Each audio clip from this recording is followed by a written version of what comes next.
I'm sure we've all had a salesman tell us at some point in time, this deal is only good for the next hour. Act now or lose it, right? Over the last year or so, I've watched almost every organization I talk to say almost the same thing about AI. We must get AI into every part of our business or we'll perish. Some have even told me I'm making a big mistake by not putting AI into business storytelling itself. Storytelling has to be all AI led, some of them tell me. Which always makes me smile a little because when the dust of AI settles, the one piece that will differentiate any workplace will be humanity. And there is no better way to bring humanity into the workplace than authentic human storytelling. But AI or die seems to be the same urgency trick as this deal is only good for the next hour, act now or lose it, just in a smarter technology avatar. And that took me back to a book I had been rereading, Factfulness by Hans Rosling, one of my favorite TED speakers of all time. The book maps out 10 instincts that quietly makes us get the world wrong. The last one is the urgency instinct.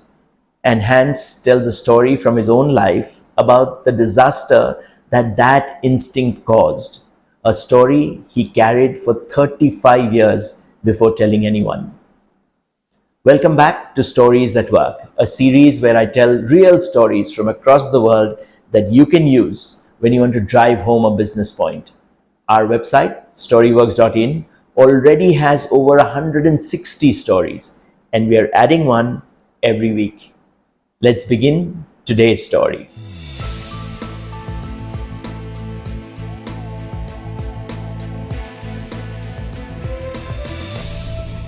The year was 1981. Hans Rosling, a Swedish national, was a young district doctor in Mozambique, at that time one of the poorest countries in the world. He was the only doctor for hundreds of thousands of people in the Nacala district of Mozambique. He had just returned from 2 exhausting days in a remote coastal area called Memba, where he had been examining patient after patient with a disease he had never seen described anywhere. Their legs were getting paralyzed within minutes. In the worst cases, they were going blind. He had no idea what was causing it. He spent the previous night awake with medical textbooks and reading them and concluded that, though he was not really sure, that this looked more like poisoning than infection. But he was frightened enough and had already asked his own wife to take their children and leave the district. And that's exactly what the mayor of Nacala noticed. Facing Hans across his desk, with the sun setting over the district behind him, the mayor asked him, "If it is not contagious, then why did you evacuate your children and wife?" Hans didn't have a good answer. He wasn't sure it wasn't contagious. The mayor decided that not knowing was reason enough to act. If there was any chance this could spread to the city, he had to stop it. He told the military to set up a roadblock and shut down the one road connecting Memba to Nacala, stopping all vehicles, all buses. Hans, who was exhausted and afraid, agreed. It seemed like the responsible thing to do. The mayor made some calls and the roadblock went up. The next morning in Memba, around 20 women and their children were waiting at the roadside for the regular bus. This was their route to go to the market and sell goods. That's how they survived, sell goods at the market in Nacala. But because of the roadblock, the bus never came. So they walked to the beach instead and asked the local fishermen to take them by sea. The fishermen agreed. The boat set out along the coast but soon got caught in waves and capsized. Nobody on board knew how to swim. Every mother, every child, every fisherman on those boats drowned. That afternoon, as Hans drove back north, past the roadblock to keep investigating the disease, he passed through Memba. He found people lined up on the roadside with the bodies they had just pulled out from the sea. He asked one man carrying the body of a young boy why all these children and mother had been out on such fragile boats. The answer the man gave was simple. There was no bus that morning, and for their survival, they had to go and sell the goods. Weeks later, as Hans continued investigating and studying, he finally traced the real cause. It wasn't contagious at all.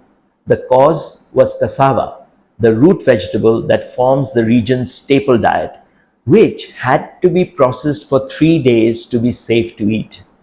That year, a terrible harvest across the country meant that the government was paying record prices for processed cassava. The farmers sold everything they had, coming home after long days of selling hungry. Some of them ate the unprocessed root straight from the fields. Just poverty and a bad harvest and hunger caused those deaths.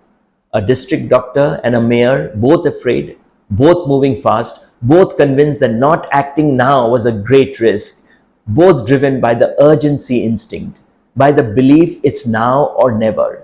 And in the space of one night, a decision made to prevent a disaster caused one far worse than anything that the disease itself would have. Hans Rosling never forgave himself for the words he actually said to the mayor.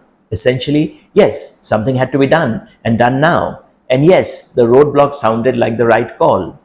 Two frightened men, well-meaning men, both certain that there wasn't time to wait. Do it now or die. What a story. The lessons from this story teaches us that it is almost never actually either or. There is no version of that night in Nacala, Mozambique, where the only choice was roadblock or epidemic. I'm sure there were other options. Nobody paused long enough to find them.